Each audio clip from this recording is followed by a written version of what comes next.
Hi viewers, welcome to Q media Telugu. గతంలో హెబ్బా పటేల్ నటించినటువంటి Odela railway station ఎంత పెద్ద భారీ విజయాన్ని అందుకుందో మనం చూసాం. మరి దానికి సీక్వెల్గా వచ్చినటువంటి ఓదెల 2 ఎలా ఉంది, దాంట్లో ఎవరు నటించారు, వారి పర్ఫార్మెన్స్ ఎలా ఉంది అనే విషయాలను తెలుసుకుందాం. ముఖ్యంగా మనం కథలోకి వెళ్ళినట్లయితే ముందుగా నటీనటులు ఇందులో తమన్నా, హెబ్బా పటేల్, విలన్గా వశిష్ఠ అయితే నటించారు. దర్శకుడు అశోక్ తేజ, నిర్మాత మధు, సంగీత దర్శకుడు అజనీష్ లోక్నాథ్, సినిమాటోగ్రఫీ సౌందర్య రాజన్, ఎడిటర్ అవినాష్. ఆ మధ్యలో వచ్చినటువంటి సూపర్ హిట్ అయిన చిత్రాలన్నిటికీ కూడా సీక్వెల్స్ వస్తూనే ఉన్నాయి. అలా వచ్చిన వాటిల్లో తాజాగా ఓదెల 2, మిల్కీ బ్యూటీ తమన్నా నటించినటువంటి ఈ సూపర్ న్యాచురల్ మూవీ అనేది ప్రేక్షకులను ఏ విధంగా ఆకర్షించింది, వాళ్ళని ఏ విధంగా అట్రాక్ట్ చేసింది అనేది తెలుసుకుందాం. ఇక కథ విషయానికి వస్తే ఓదెల గ్రామంలో ఎన్నో దారుణాలు అయితే జరుగుతూ ఉంటాయి. వీటన్నిటిని వశిష్ఠ చేశాడని తెలుసుకొని ఆ గ్రామస్తులు సమాధి చేసిన 6 నెలలకు మళ్ళీ ఒక భయంకరమైన ఆత్మగా బయటికి వస్తాడు. అలా వచ్చిన తర్వాత ఓదెలలో ఇంకా విధ్వంసాన్ని సృష్టిస్తాడు.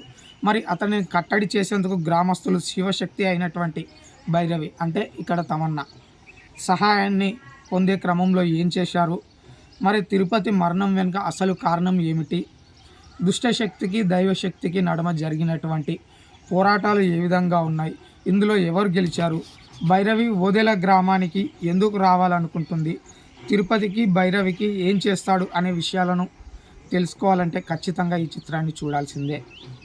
మరి ఈ సినిమాలో ఉన్నటువంటి ప్లస్ పాయింట్స్ ఏమిటి అంటే, ఈ సినిమాలో అంతా మెయిన్గా రెండు పాత్రలపై ఆధారపడి ఉంటుంది. ఒకటి వశిష్ఠ, అలాగే రెండోది తమన్నా పాత్రల్లో సాలిడ్ పర్ఫార్మెన్స్ పోటాపోటీగా ఇచ్చి పడేశారని అయితే మనం చెప్పొచ్చు. ఎందుకంటే తమన్నా పర్ఫార్మెన్స్ గురించి అందరికీ తెలుసు. మరి వశిష్ఠ పర్ఫార్మెన్స్ గురించి మాట్లాడుకుంటే కేజీఎఫ్, నారప్ప లాంటి సినిమాల్లో ఎలాంటి కీ రోల్ పోషించాడు అనేది మనందరం గతంలోనే చూసాం. ఇక మెయిన్గా తనలోని హర్రర్ షేడ్స్ని బాగా పండించాడు. అలాగే పలు సన్నివేశాలు తనపై మంచి ఇంట్రెస్ట్గా కొనసాగే విధంగా ఉన్నాయి.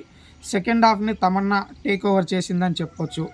ఒక పక్క వశిష్ఠ, మరో పక్క తమన్నా, వీరిద్దరి సన్నివేశాలు సినిమాకి చాలా హైలైట్గా నిలిచాయంటున్నారు. ఇక నటిగా తమన్నా కూడా పర్ఫార్మెన్స్ బాగుంది. భైరవి అనే పాత్రలో తమన్నా సెటిల్గా ఏ సన్నివేశానికి ఎంత కావాలో అంతే చాలా అంటే చాలా అద్భుతంగా పర్ఫార్మెన్స్ ఇచ్చింది. అలాగే సినిమాలోని క్లైమాక్స్ వర్షన్ కూడా చాలా బాగా ఆడియన్స్ మీద ప్రభావం చూపిస్తుంది అని అయితే మనం చెప్పొచ్చు. ఇక మైనస్ పాయింట్స్ అంటే, ఈ చిత్రం అందరికీ తెలిసింది అయినా డీసెంట్ లైన్ని పెట్టుకున్నప్పటికీ దీనిని తెరకెక్కించే విధానంలో డైరెక్టర్ మాత్రం ఒకంత రెగ్యులారిటీనే అప్లై చేయడం వల్ల ఓదెల 2 రొటీన్ ఫీల్నే మిగిలించింది తప్ప కథలో కొత్తదనం లేకపోవడం ఇంట్రెస్టింగ్గా సాగలేదు. చాలా వరకు సన్నివేశాలు ప్రేక్షకులు ఊహించే విధంగానే నెక్స్ట్ సీన్ ఏం రాబోతుందని వీళ్ళు ముందే ఊహించుకునే విధంగా ఉండడం, అలాగే సరైన ప్రజెంటేషన్ లేకపోవడం వల్ల థ్రిల్ సినిమాలు చూసి హర్రర్ ఎలిమెంట్స్ని బాగా సస్పెన్స్ ఉండేటటువంటి సీన్స్కి బాగా ఇంట్రెస్ట్ చూపించేటువంటి ప్రేక్షకులకైతే ఈ సినిమా అంతగా మెప్పించదని చెప్పొచ్చు. దీంతో ఈ చిత్రం సోసోగానే అనిపిస్తుంది. ఇంకా తమన్నాపై కొన్ని సీన్స్ బెటర్గా డిజైన్ చేసి ఉంటే బాగుండేవి అని కూడా చాలామంది ప్రేక్షకులు అయితే అనుకుంటున్నారు. కొన్ని సన్నివేశాల్లో ఇంపాక్ట్ మిస్ అయ్యింది. ఇక అప్పటికీ కొంత మేరకు సాగదీసినా కూడా కథాపరంగా మాత్రం కొంతవరకు ప్రేక్షకులను అయితే మెప్పించలేకపోయిందని చెప్పవచ్చు. ఇక సాంకేతిక వర్గ పనితీరు, technical team, visual effect works బాలేవు.